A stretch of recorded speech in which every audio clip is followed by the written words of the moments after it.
So now we have with us on the line Zeda Zhang, formerly of NXT, participant in the Mae Young Classic.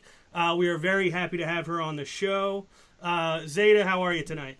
Hey, good. Just got out of training, so, going well. Yeah, a real quick story you've never heard before. We had Flip Gordon on not too long ago, and we caught him right after training, and he fell asleep. So we had to wait for him to wake up from a nap before we got him on. So we credit you for being able to stay awake directly after training. The first question I want to ask you, I heard you mention in another interview, I believe you said you were training with Greg Jackson, and somehow someone mentioned the idea of getting into pro wrestling. Would you mind kind of talking us through how that all played out?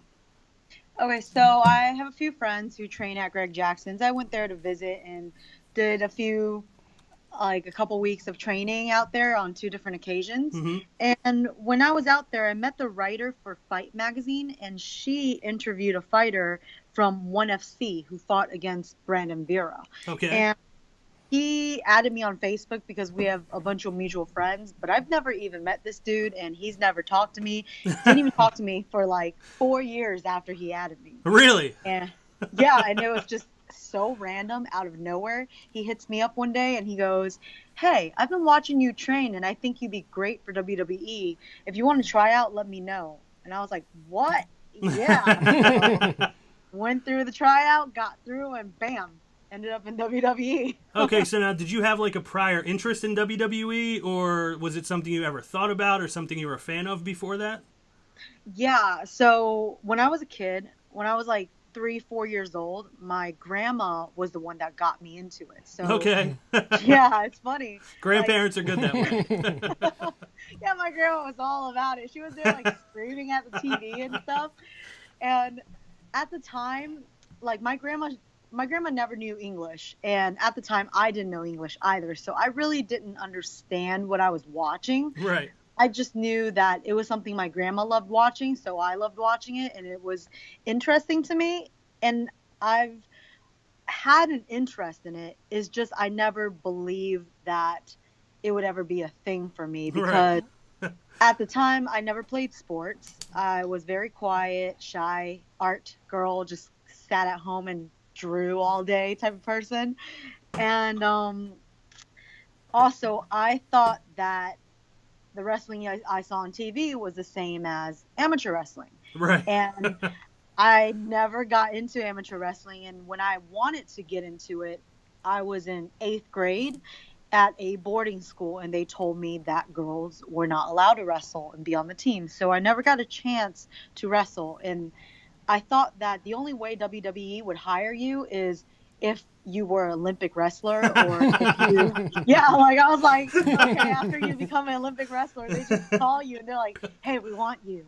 But that's, yeah, I thought that's how it worked. And I thought if you were at least a state championship winner in Mm-hmm. amateur wrestling, then WWE would scope you out and come find you.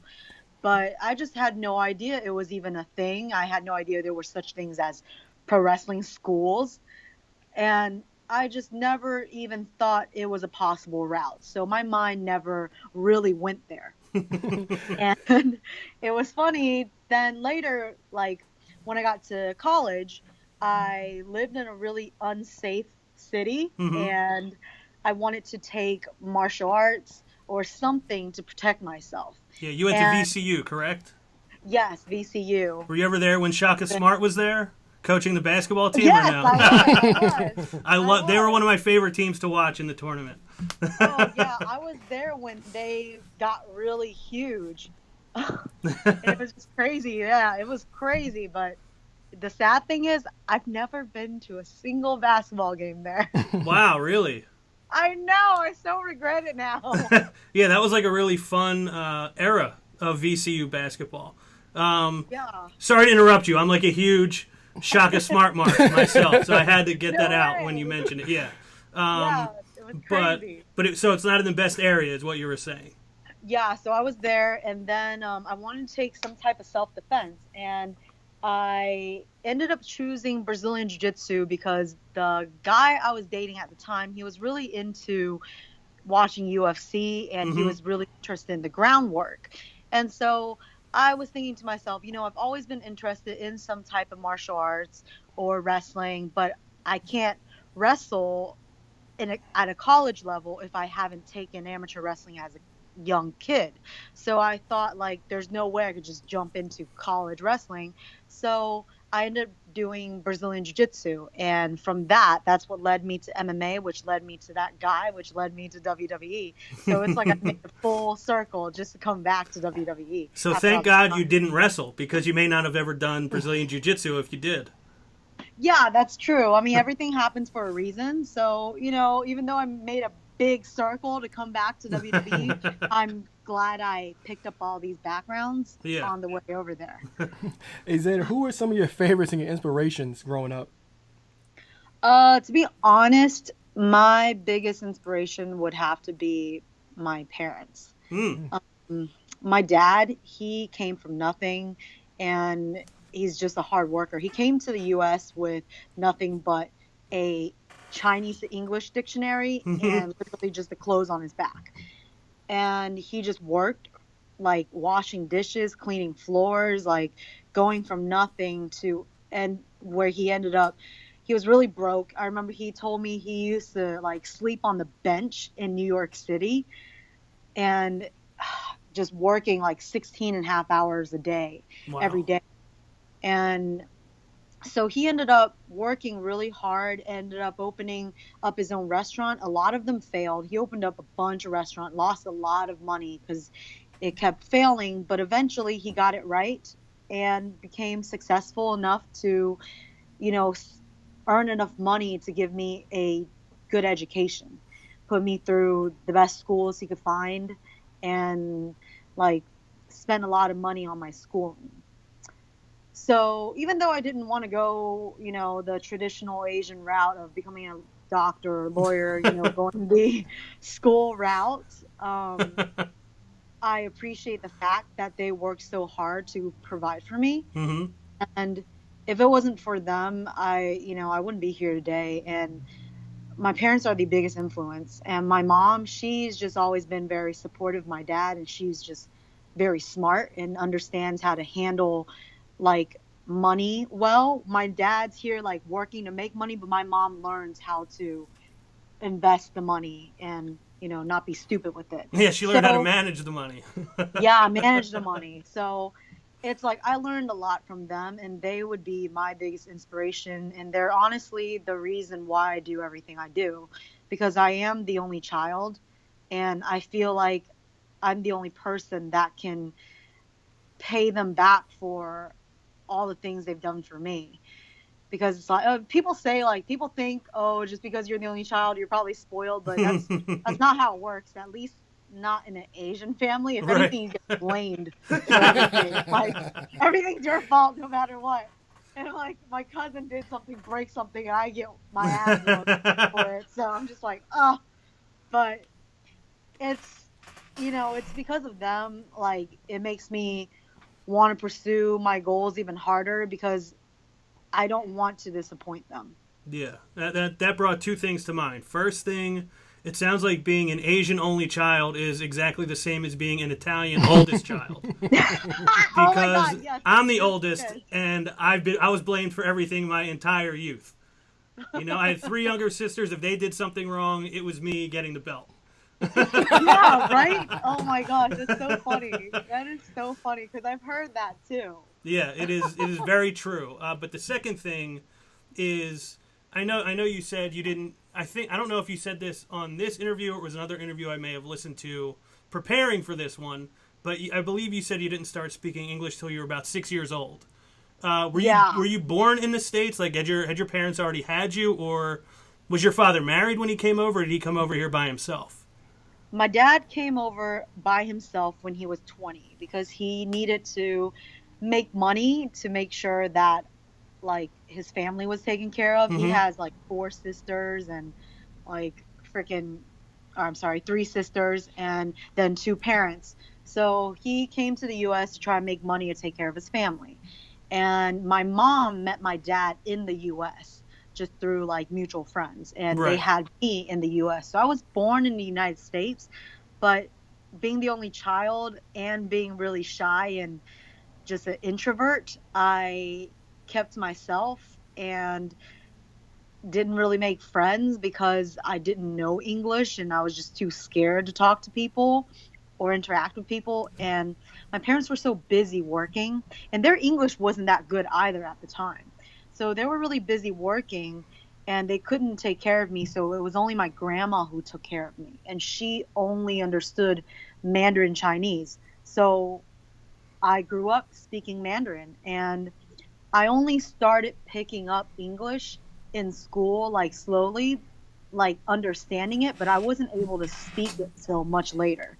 So from 6 years old, I was able to understand it, but I couldn't speak it. I don't think I was able to speak it until I was like maybe 8 or something, like really late. So So yeah. so that's got to be like a huge well, one. It definitely, like you said, it gets in the way of making friends and things like that if you don't speak English. And then it's always harder to kind of pick something up at a later age. Oh my So I can gosh. only imagine once you started to speak English and learn English at 8, it probably even took you a few more years until you were really comfortable communicating with other kids.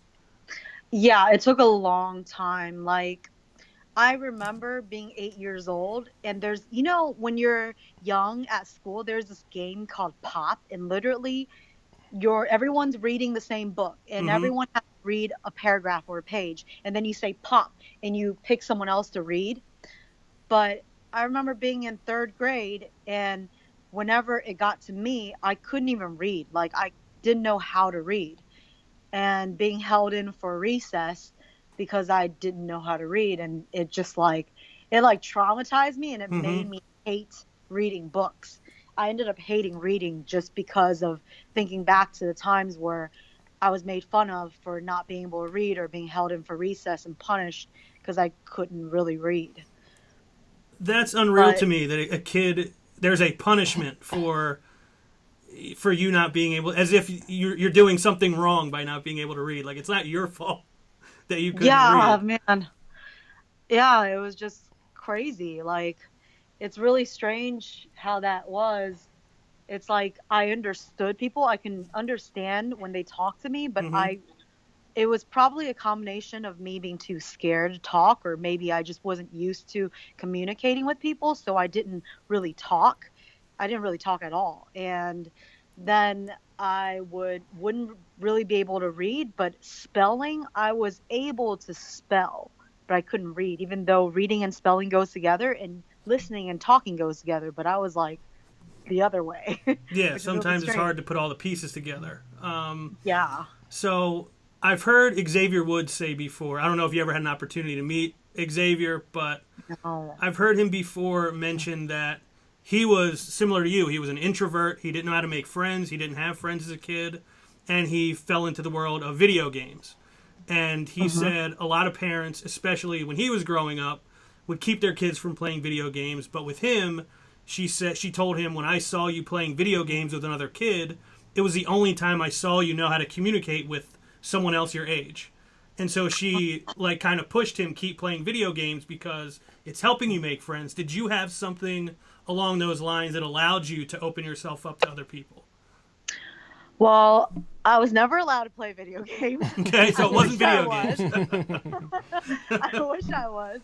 But the only reason why I opened up, I would actually have to say, I got to thank this girl that came to my school when I was 12. She transferred schools and came to my school in the middle of the year. And she was when a new girl comes to the school and all the popular girls check out the new girl and they're Yep. trying to Mm-hmm. recruit girls in their Yeah. popular crew. Yeah, it was literally like a movie. Like I was the non-popular girl who got bullied my whole life. Yeah. And she came in and the popular girls just loved her. Like she was very outgoing. And for whatever reason, I don't know why she became friends with me out of everyone.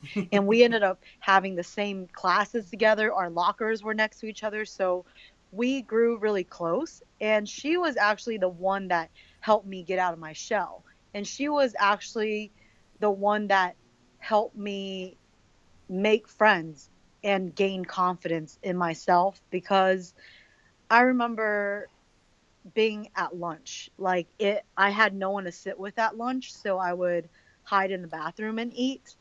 And one day she took me out to the cafeteria and she went and sat with me at a small table. But the popular group, they all sat at this big table, and the leader of that popular group told that girl, "Hey, come over and sit with us." And when she got up, she brought me along.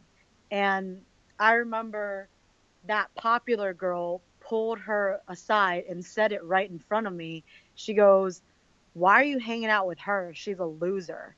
Like, you should be sitting here with us," Right. and ditch her. And like, I thank her to this day because even though she was put in that situation where she had to choose sides, she stuck up for me. And she told that girl, if I'm not, if Julia's not coming, then I'm not coming either. And because of that, they let me sit there. And from that day on, they kept letting me sit there because of her. And through time, I ended up becoming friends with these, or what I thought were friends at the time, Right. those people, which helped me gain confidence in myself and slowly build my confidence to start meeting people and talking to people. And then it was like a gradual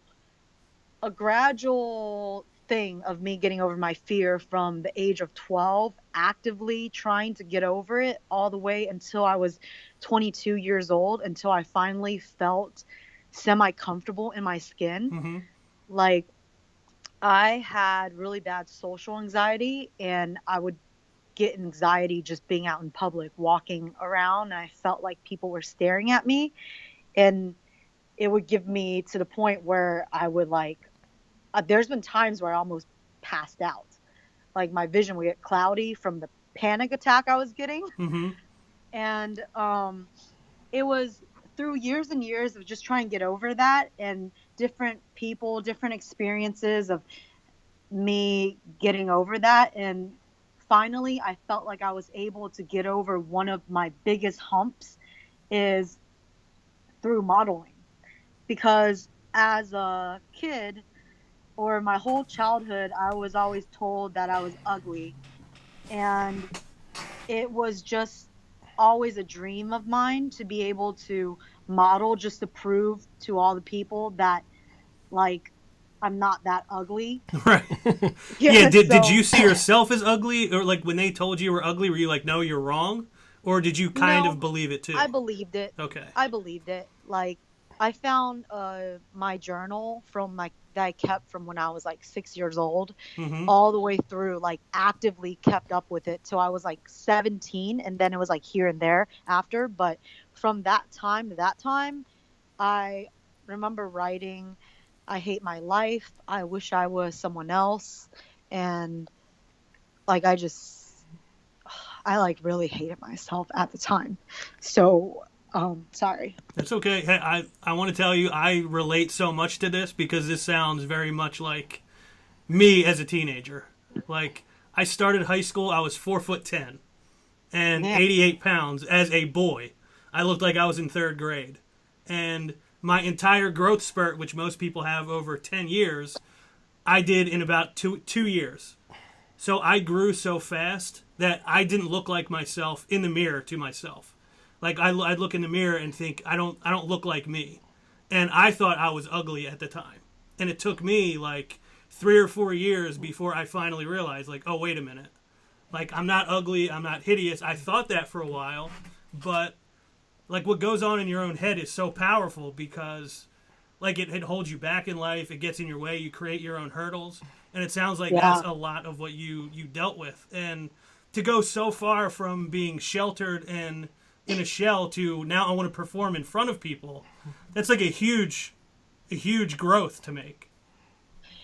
Yeah, it's crazy because I look back at my life, and I feel like I had lived through like 6, 7 different lifetimes, because I can't even imagine how I was back then. But I remember how it feels. I just am shocked, like, man, that was really me.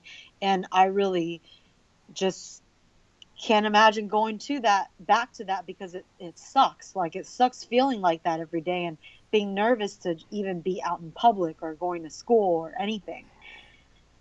And it was it was just having that desire to want to be able to model, to just be like, maybe that will prove to the world that I'm not that ugly, or maybe make people think otherwise, even though I still felt that way. Right.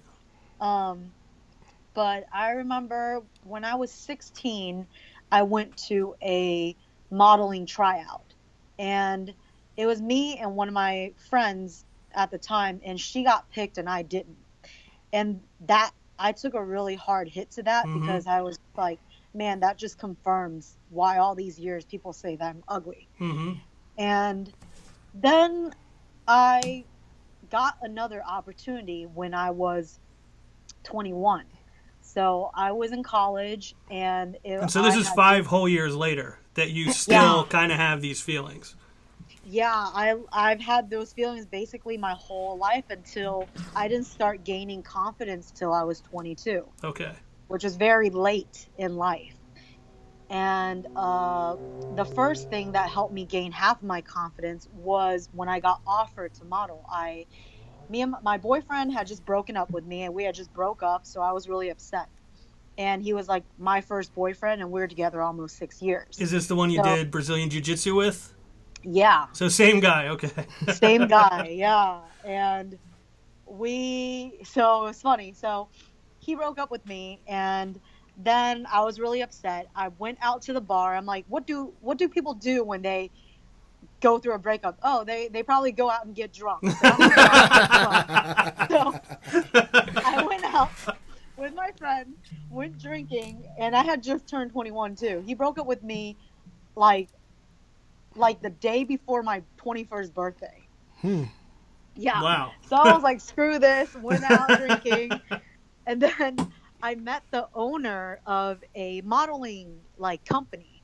So he gave me his card and was like, I really want you to be a model for my company. And because of that, I was like, oh my gosh, here's my opportunity. So I had to go to this orientation, and I have to go there all by myself. I don't know anyone.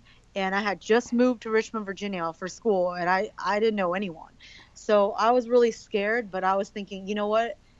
I'm not going to allow myself to miss another opportunity because I've already missed so many in my life Right. leading up to that day. And I just sit back and regret all those opportunities that were missed. And so I said to myself, when I go to this orientation, no matter what happens, I need to act like I'm confident. Even though I'm scared on the inside, I got to fake it till I make it. Mm-hmm. So I went there, and I acted like I was, you know, all as confident as I could be. And luckily, this one girl befriended me, and she was like the way opposite of me. She was super confident, super wild and outgoing. And she brought me along, and she would go talk to all these people and be like a social butterfly. Mm-hmm. And I'm just standing there next to her, like not really saying anything, but trying to jump in on the conversation here and there. And that's what helped me like get out of my shell more. And when I realized that I ended up making a bunch of friends at that orientation was when I realized, man, I need to just do this all the time, because if I don't, I would never know how it's feel on the other side of the spectrum. Right. So I forced myself to go and meet people, and like when these people asked me to come out and party with them, I would go. Normally I'd just be like make up an excuse of why I can't go out and Mm-hmm. stay at home and be a hermit. But I told myself, I got invited to this party, I'm just going to go and do it. And after doing that for like a while, like a year of partying, I felt more comfortable in my skin, and just having all these modeling gigs for different companies, I felt like I gained confidence. And that was half of it. The other half was while I was modeling, I was actually also doing Brazilian Jiu-Jitsu. I actually started Brazilian Jiu-Jitsu a month and a half before I started modeling. So me and now ex, that boyfriend during the time, we joined this Jiu-Jitsu gym together. But when he broke up with me, I was so pissed. I went and trained really hard, and I was thinking, man, if he comes back and I see him, I'm going to kick his ass. And so I trained really hard. And so because I was always there at the gym training, one of the coaches took interest to me and was like, "Oh, I see you training all the time. Maybe you should like do a competition." And so he helped train me like outside of the gym, and then just all that training, and then finally convinced me to do a competition. And when I had won my first jiu-jitsu competition, it changed my life. Like, Right. because not coming from sports at all and never believing that I would ever be a sports person or do any type of exercise, Mm-hmm. going from nothing to winning a jiu-jitsu competition, it was life-changing for me. It made me realize that you can do anything you put your mind to. And that was the other half of my confidence building. So half of it modeling, half of it martial arts, both of those together changed my life. So from that day on, like, I was a whole different person. Well, Zeta, I just want to say you're beautiful, past you're smashingly handsome. Thank you. Yeah, but that whole those early teenage years, that's a rough time for anybody. I personally didn't get full confidence until I was around 19, because you go through so many growth spurts and you look different. You're not comfortable with the way you look. I think that's all something we can all attest to. And Zeta, I can be correct me if I'm wrong, but I saw you into the arts such as music and dance. What role did that play in your life? Was that something that you just picked up recently, or something that helped you throughout your teenage years? I've been doing it my whole life. Like, art has always been a part of me. I I started drawing at the age of 2, and from that day on, I remember that moment like so clear too. Like, my dad, he likes to draw. So I got it from my dad. And when he got off work late at night, like, I would still be awake because I was like a night owl because of their schedule. So I was still awake, and he would be drawing, and he used to love drawing horses. So I remember sitting there in the living room drawing with him, and I was drawing a horse. And I remember after drawing this horse, like, he picked up his paper and showed me his horse, and I picked up mine. And I remember thinking to myself, this is what I'm going to do for the rest of my life. And I just loved art so much, and I did it like my whole life, just sitting at home drawing every day. I won a lot of art competitions at school, and the only thing I was confident in was my art. Like, I wasn't good at anything else, but art was the only thing that I could truly say that I felt like I was meant to do art. And so I did art, and I started singing at the age of 4. But like I said, I didn't know any English. And I remember being in preschool. Actually, I think I was 3 even. 3, I was in preschool singing at choir, and I was just mumbling words, but singing at the top of my lungs.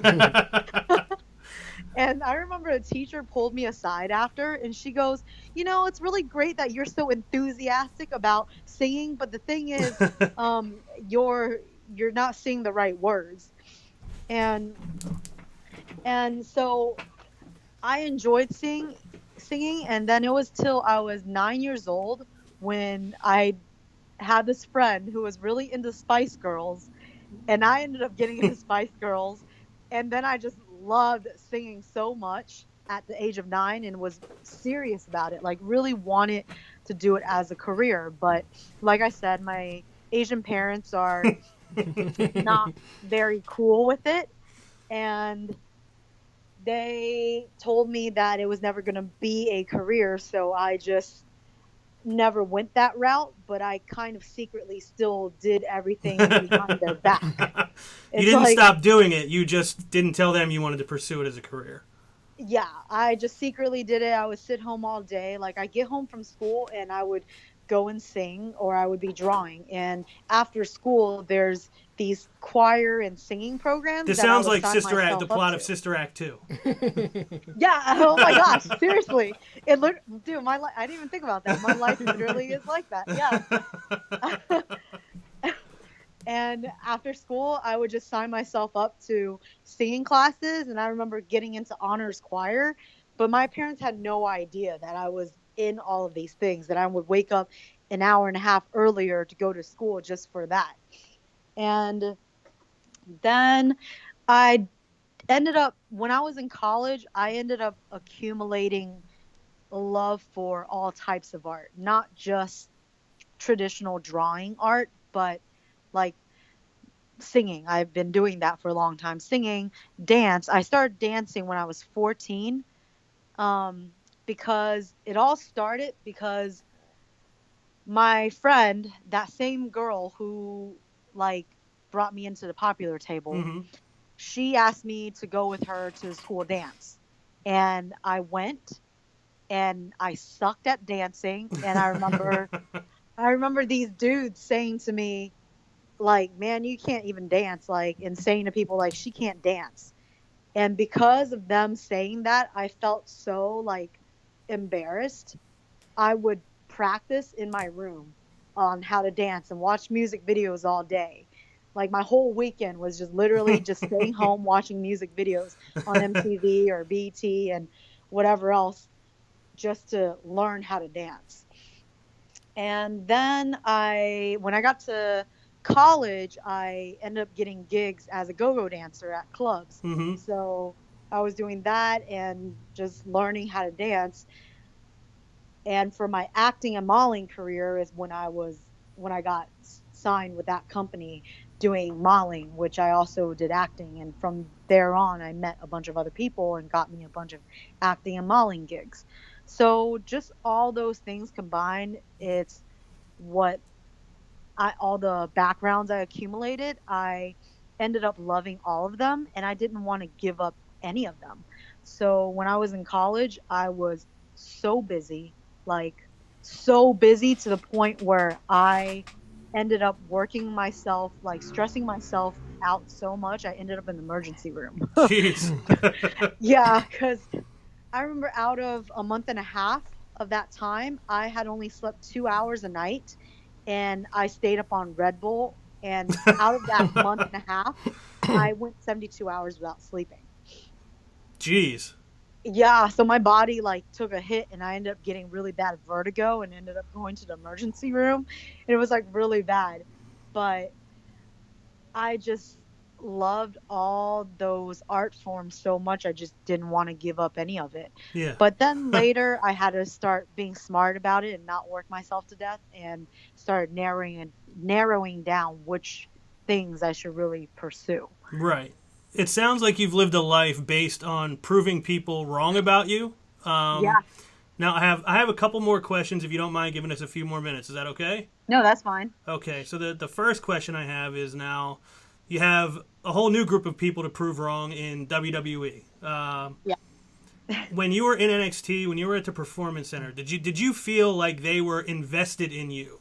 Like invested in developing you, invested in, we see you being able to become this? Or was it just you showing up and doing the training they had you do every day?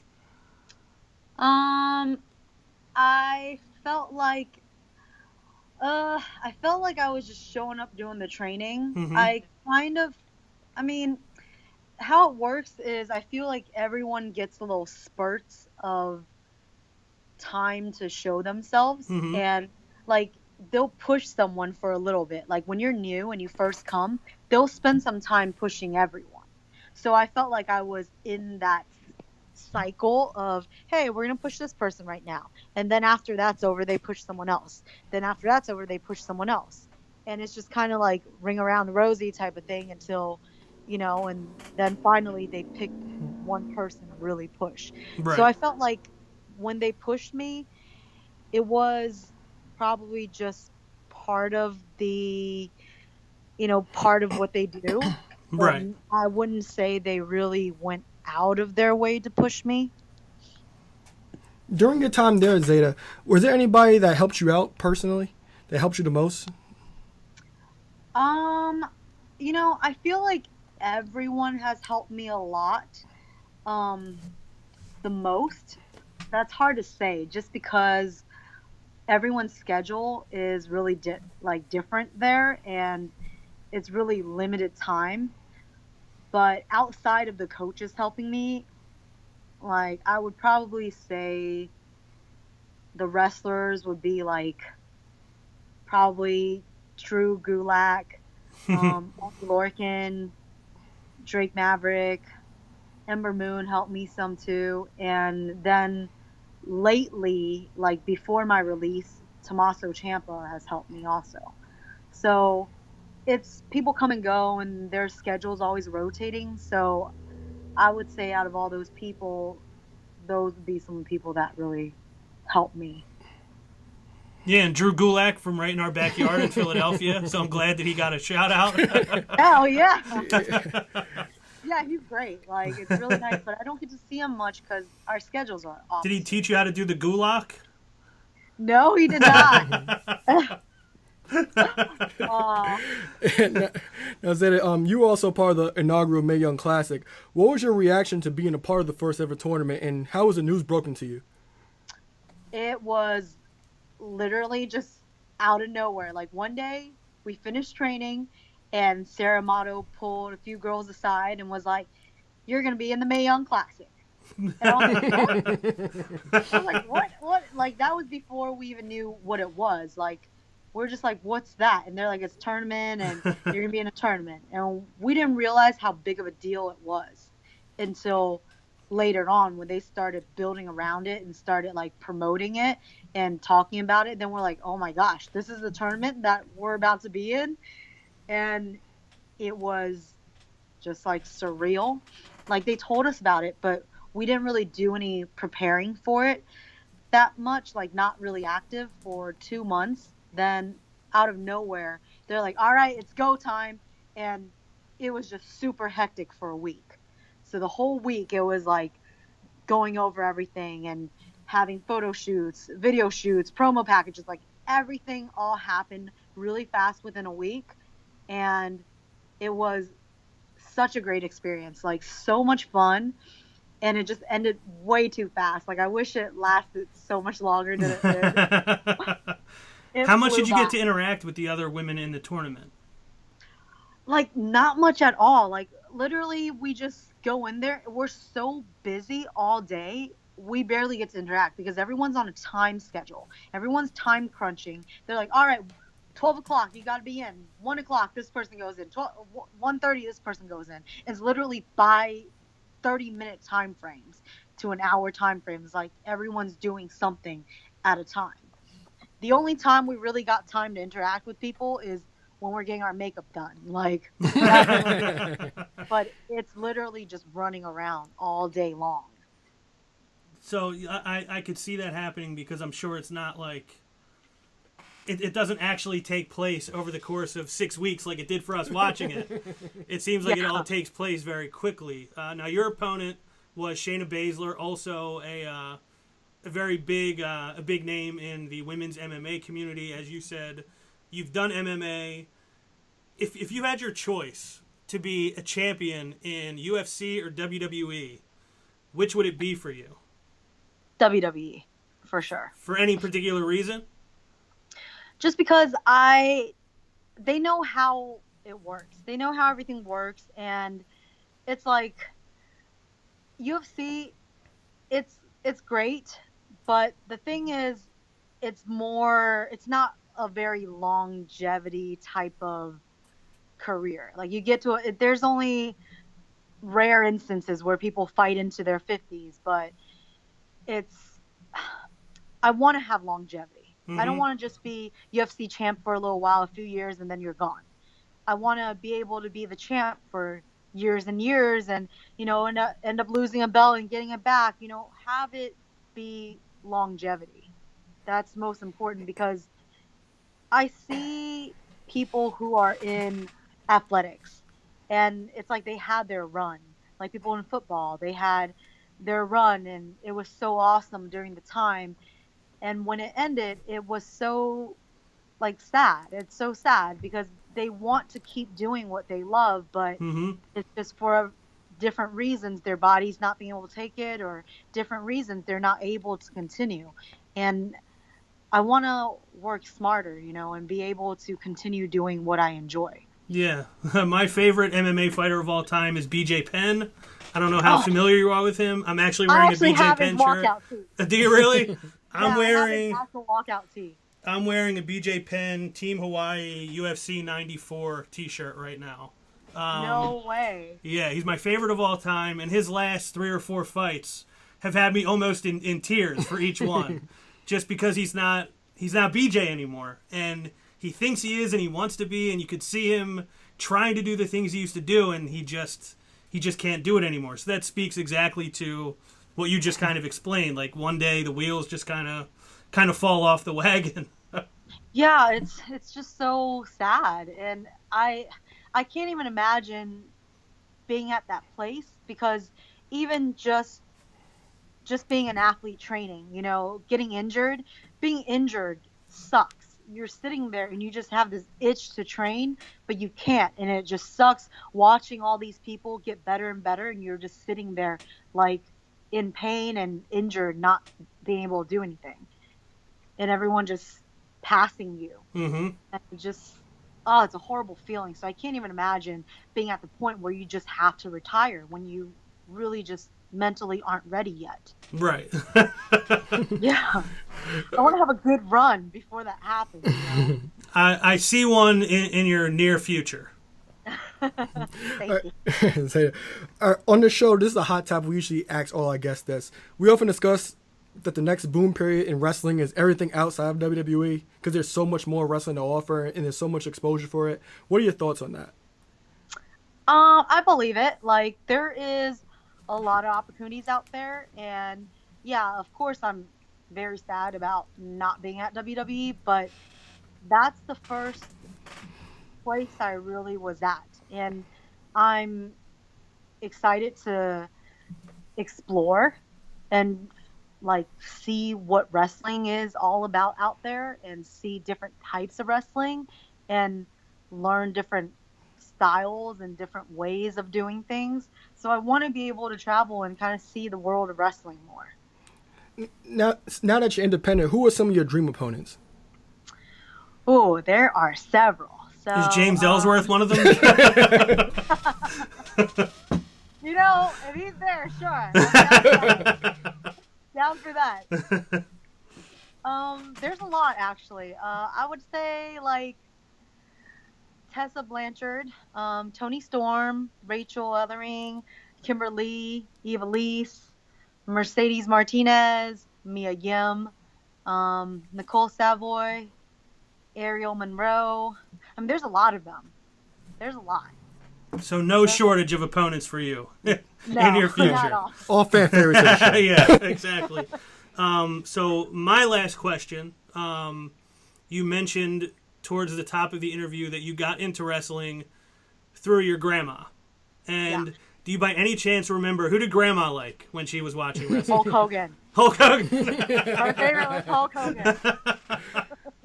It's a good one to have as your favorite, kind of the biggest guy of all time. Yeah, she loved him. Yeah, so before we let you go, and thank you again for taking the time to do this with us. It was a lot of fun. Is there anything you'd like to plug or mention or have people check out? Yes. Follow me on social media on Instagram, Zeda_Zhang, ZEDA_ZHANG. And also my Facebook. I just made the page, and it keeps people updated on my upcoming shows. And it's facebook.com/the Zeda Zhang. And my Twitter handle, the Zeda Zhang.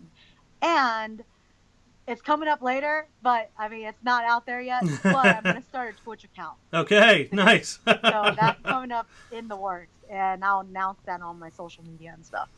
All right, so now I guess another thing is there a certain region of the country that you're trying to stick around at, or are you going wherever you can find a show to be a part of? I am going all over, wherever. fine with wherever. Like, fly me out somewhere. I don't care. Okay, so wherever the show is, that's where you're going to go. Yep. All right, so the last thing I want to say, and especially you just told us probably a little bit deeper and more of an emotional story than I think either of us were expecting. I didn't expect that either. And it kind of, I don't want to say opened my eyes because I know you've talked about being bullied and stuff like that, but I watched I found one video of an MMA fight of yours that I watched yesterday. Oh It my was, God. I believe That's probably that my first one ever. the It's opponent's so bad. name was Heck. Oh God, that's so bad. Okay, That's it was such a your bad first video. one? So bad in that. Okay, Okay, so but for that fight, let me just tell you, for that fight, uh-huh. I went in last minute. I got tricked into that fight. You got tricked into it. How did you get Yes, tricked I into got fighting? tricked into the fight. So I've been doing jujitsu, Mhm. never did MMA. I didn't even know how to amateur wrestle at the time, nor did I know any stand up, like any punches or striking. And then I was training, and my MMA coach, I went to an MMA gym after my jujitsu gym. My first jujitsu gym, I went to another gym to follow my other my other jujitsu coach who helped me.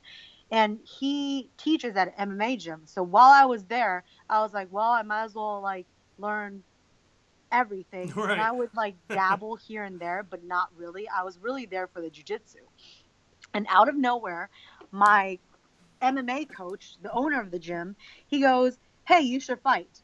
And I remember thinking, no, I really don't want to fight. Like, I'm just here training jujitsu. Like, I don't really want to fight.